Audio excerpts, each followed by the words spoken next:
Chosen one, lock your attention on my voice right now. That burning injustice you feel in your spirit, that raw wound from the words spoken against you.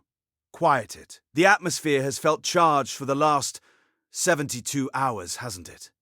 It's not just heavy, it feels like the air before a storm breaks over an open court.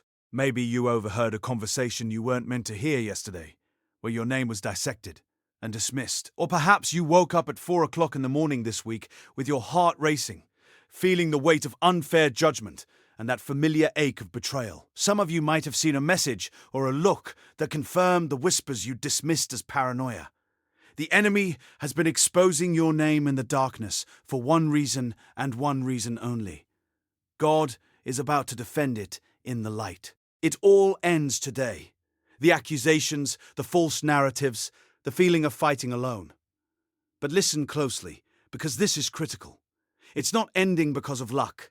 It's ending because God heard everything they said, and He's heard your silence. Think back to that moment this week when you wanted to correct them, to defend yourself, to scream your truth, but you bit your tongue instead. You thought that silence was weakness, a missed opportunity to set the record straight. But you didn't know it then. That silence was your greatest weapon. That specific moment of restraint was the act that created the sacred space for God to step in as your defender. You didn't ruin your reputation. You sealed your vindication. You did not find this recording by accident. The algorithm did not bring you here. Heaven dispatched this message directly to you. This is a divine intervention. A court summons issued from the Most High, scheduled before the foundations of the earth. You are standing at the moment of your defense. Stay until the very last second of this message, because in the next few minutes, I'm going to hand you the spiritual court order that cancels every false witness testimony against your life. I'm going to expose the true identity of your accusers and show you the exact moment God took over your battle. And at the end, we'll seal your divine defense with a decree that forever silences every tongue that rose against you. Do not click away. Your future self is begging you to listen, because if you leave now, you might miss the verdict that reclaims your name and restores your destiny. My name is Zerekiel. I've spent years studying the hidden patterns of the spirit realm, the warfare, the awakening, the weapons most people are never taught to use. And I've walked over 10,000 chosen ones through their moment of breakthrough. If this is your first time here, subscribe and hit the notification bell right now. Not because I need the numbers, but because the next message I release might be the one that was written specifically for the war you're fighting tomorrow. You feel suspended, like you're caught in a holding pattern, watching the world move on while you're stuck in the wreckage of someone else's judgment. And in this void, the enemy has started whispering a very specific lie.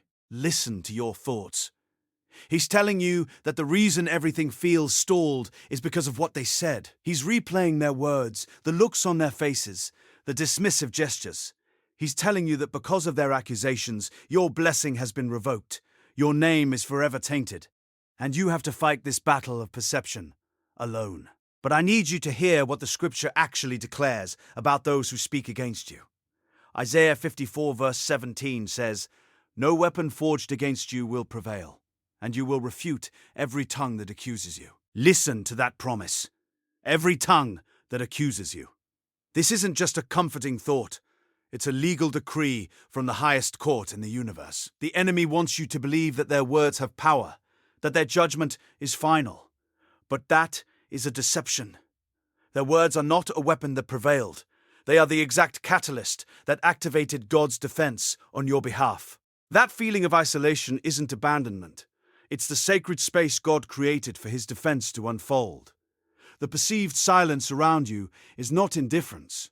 It's the courtroom quiet before the verdict is read. You think you're losing because you haven't fought back. But let me reframe your reality right now. You're not losing. You're winning by standing still, by staying silent, and by watching your God fight for you. Many are called, but few receive the instructions. If your spirit is burning right now, the chosen one's mantle holds the roadmap God designed specifically for people like you. 12 anointings, 12 activations, and the precise sequence to walk the life heaven already approved for you. Find it in the first pinned comment below.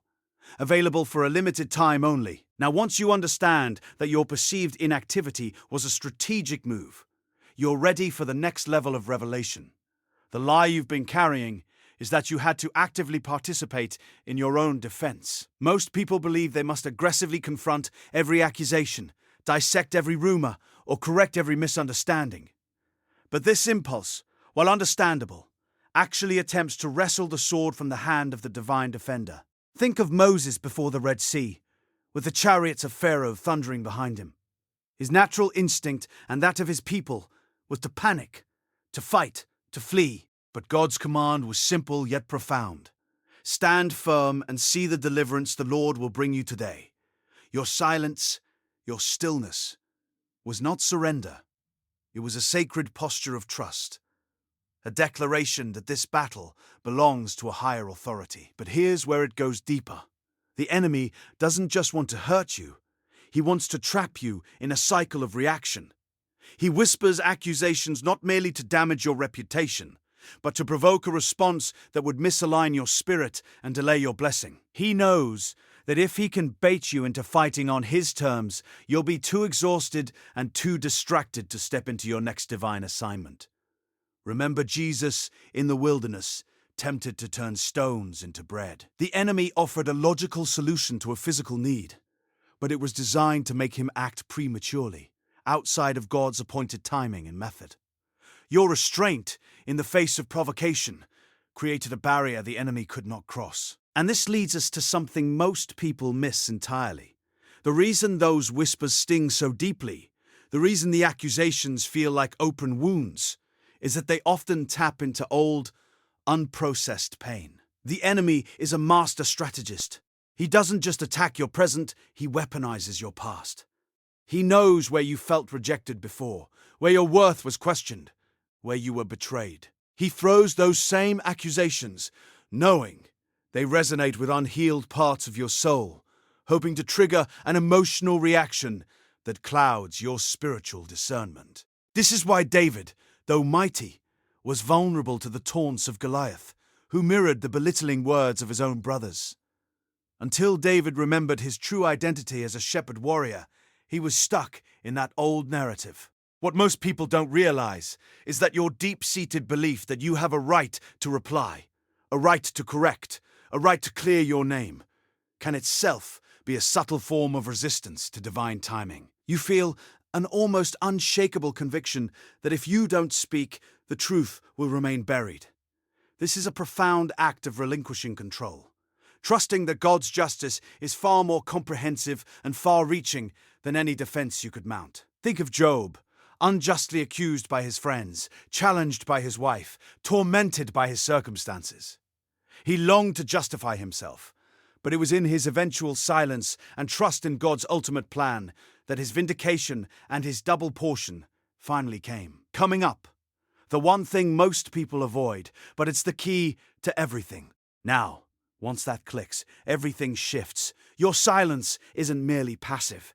It's an active spiritual petition in the highest court of the universe. Every accusation made against you, every false word spoken, every judgment rendered in the darkness, has been meticulously recorded in heaven's ledger. Your quiet suffering, your decision to not fight back, serves as powerful evidence presented on your behalf. This is the spiritual principle behind the parable of the persistent widow. Her insistence, her refusal to give up, without ever resorting to aggression, compelled the unjust judge to act. Your spiritual judge is not unjust. He is righteous, and he responds to the quiet cries of the heart. But wait, before you move forward, you need to see this. The accuser isn't just a person. There is a spirit behind the accusation. The names, the faces, the voices you heard, these are merely instruments. The true adversary is a principality, a force of darkness whose very nature is to accuse the brethren day and night. Until you recognize this, you'll be fighting people, which is a battle you can never truly win. You are not fighting flesh and blood. You are exposing a spirit of slander, just as the prophet Zechariah saw Satan standing to accuse Joshua the high priest. Your battle is not against your neighbor, but against the orchestrator of the lie. And just when you think you've got it, there's one more layer. Your spirit knows the truth, even when your mind is assaulted by doubt. That deep peace that settled over you in moments of profound stillness, even amidst the storm of accusation, was not merely emotional calm.